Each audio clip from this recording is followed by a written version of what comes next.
नमस्कार दर्शकों, चल रहा है चुनावी दंगल 2024 और आप देख रहे हैं कि एक से बढ़कर एक धुरंधर मैदान में है। जब हमारी टीम पहुंची अचलपुर मतदार संघ तो कई लोगों ने यह सवाल उठाया था कि प्रवीण जी को टिकट दिया गया है, क्या होगा। उन सारे सवालों पर एक ऐसा नहले पर दहला मिल गया है, ऐसा जवाब मिल गया है और वो जवाब था योगी जी। जी हाँ, योगी जी ने आकर जिस तरीके से प्रचार किया है कि पूरा चुनावी जो एक माहौल था वो पूरा बदलता हुआ नजर आया। हमने बहुत सारे वीडियोस लिए हैं और ये सारा के सारा श्रेय कहीं ना कहीं प्रवीण तायड़े साहब को जाता है, क्योंकि कुछ न कुछ बात रही होगी कि आज पहली बार अचलपुर मतदार संघ में प्रवीण सर आपने योगी जी के चरण कमल यहाँ पर लाए हैं यूपी से, तो जरूर आप में कुछ न कुछ ईश्वर ने ऐसा आशीर्वाद दिया है और शायद ये आने वाले भविष्य का कुछ शुभ संकेत है।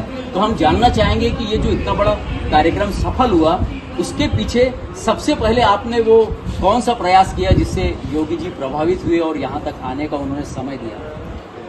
पहले ये 6 तारीख को सभा थी उनकी जी, लेकिन वो शॉर्ट टाइम होने की वजह से जी, वो 12 को की गई। जी, और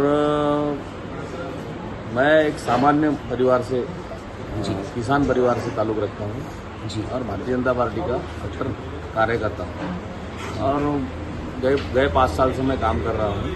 इसीलिए मुझे भारतीय जनता पार्टी ने मेरे ऊपर विश्वास रखा हुआ है जी, और ये हमें महाराष्ट्र में सत्ता लानी है किसी भी हालत में, और एक एक सीट का महत्व यहाँ रहता है और यहाँ की सीट तो हमें जीतनी है।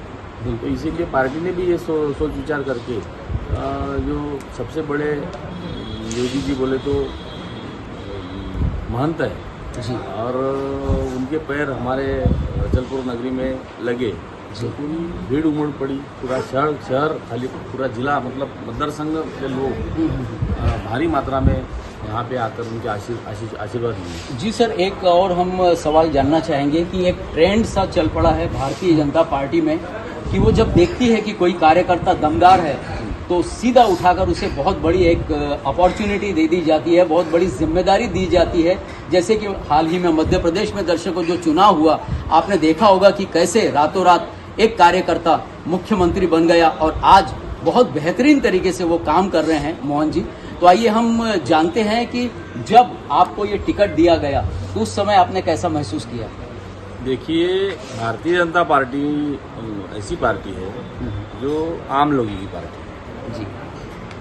एक तो एक चाय वाले को प्रधानमंत्री बना दिया, मुख्यमंत्री प्रधानमंत्री बना दिया जी, और मैं किसान का लड़का हूँ, मैं किसान हूँ जी, और सामान्य परिवार से ताल्लुक़ रखता हूँ जी, और ये भारतीय जनता पार्टी ही कर सकती है, दूसरी पार्टी कर ही नहीं सकती। बाकी देखिए ना आप, उसके पिताजी पार्टी लीडर है, उनके बेटे हैं, हाँ, मुख्यमंत्री उनके बेटे हैं जी। अभी यूपी में देख लीजिए, बिहार में देख लीजिए, जम्मू कश्मीर में देख लीजिए और गांधी परिवार ही देख लीजिए ना, जी, तो उनके सिवा पार्टी चल नहीं सकती। लेकिन यहाँ पे पार्टी अध्यक्ष भी सामान्य परिवार से बन सकता है।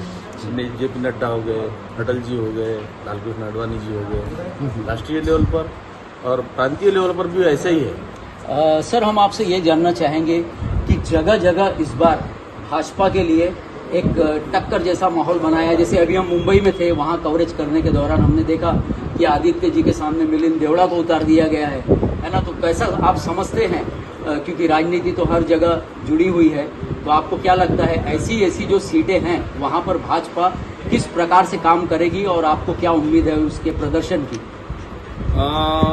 प्रदर्शन अच्छा रहेगा। गई बार भी म्यूनसिपल कॉरपोरेशन की इलेक्शन हुई जी, तो भाजपा ने अच्छा काम करके वहाँ पे 86 कॉरपोरेटर चुन के लाए जी, तो ये ऐसे लोग चुन के नहीं आते, काम होता है, जनता के प्रति आस्था होती है, जनता की काम होनी चाहिए, ये वो कंस्ट्रक्टिव वर्क बोलते हैं जी। तो वो होने की वजह से जनता आशीर्वाद देती है। तो सर, क्या राजनीति में आपके परिवार के और कोई सदस्य इसके पहले नहीं रहे? नहीं, मैं सरपंच से लेकर यहाँ तक आया हूँ। तो पहला आपका राजनीतिक कदम किस साल में रखा गया?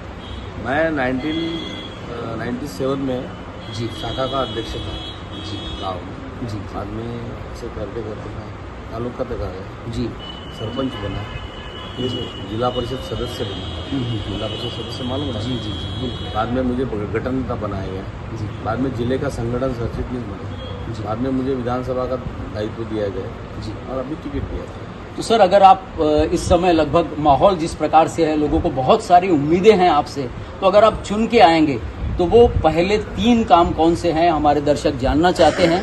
पहले 3 प्रायोरिटीज जो हैं वो कौन सी है जिसे आप पूरा करना चाहेंगे? यहाँ की जो मिल है जी फिनले मिल, जी तो फिनले मिल में मैं फिनले मिल का काम मतलब उसके लिए प्रयत्नशील रहूँगा एक। जी और दूसरा रोजगार के जो अवसर है यहाँ पे नहीं है। 20 साल से कोई उद्योग नहीं आया, कोई ये नहीं आया। जी तो उस वजह से रोजगार के प्रति मैं थोड़ा ये रहूँगा। और तीसरा यहाँ के किसान जो संतरा के किसान ज़्यादा है, उपज ज़्यादा है, जी तो उसके लिए मैं संतरा प्रक्रिया प्रकल्प और जो अमरावती परतवाड़ा रोड नहीं बना आज तक, जी वो बनाने की कोशिश कर रहा है। जी चलिए और बहुत सारे करना है। PR कार्ड है, घरकुल है, बहुत कुछ है। उसमें अतिक्रमण है, जी उसमें और किसानों के लिए पांदन रास्ते के करना है। पांदन रास्ते बोलते हैं उसको, खेत में जाने के लिए। हाँ हाँ वो प्रायोरिटी पे मैं करूँगा। और स्वास्थ्य की जो सुविधा है जी वो भी करना पड़ेगा। स्वास्थ्य के लिए बहुत पीछे है ये। और यहाँ पे हॉस्पिटल और ना अचलपुर जिले के लिए प्रयास होता है।